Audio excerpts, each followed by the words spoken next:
And I'll tell you a story of one of the Sahaba. It's one of the most amazing stories. And the Sahaba, radiallahu anhum, we need to study their lives, because if you look at the Ummah today, the Sahaba, radiallahu anhum, the odds were even greater against them. If you look at the Battle of Badr, you look at the Battle of Uhud, you look at the Battle of the Trench, the odds were not in their favor outwardly. But look at how in a short period of time, Allah subhanahu wa ta'ala brought about the greatest amount of change and the spread of Islam in this very short amount of time. Particularly compared to other periods of history and other movements and so forth, there's something miraculous. And that's why even Western thinkers will say that the most influential human being in human history, trying to look at it from an objective lens, is the Prophet Muhammad sallallahu alaihi wasallam. We already know that. But even other people from the outside recognize that, because it's nothing short of miraculous. And when you look at the akhlaq, the character of the Sahaba radiallahu anhu, you see it. One of the Sahaba, his name escapes me now, but he was captured by the disbelievers, and essentially they kept him captive and eventually executed him. And the Meccans captured him.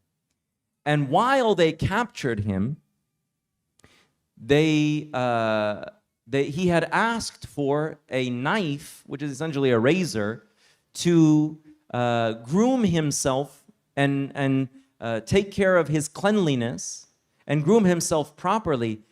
And scholars say, why was he grooming himself if he was going to be executed? Because he wanted to beautify himself for his meeting with Allah subhanahu wa ta'ala. Like, even just to think about the state of someone's spirit who is able to do that in that moment, they're amazing people. It's easy to talk about it, but he was living it.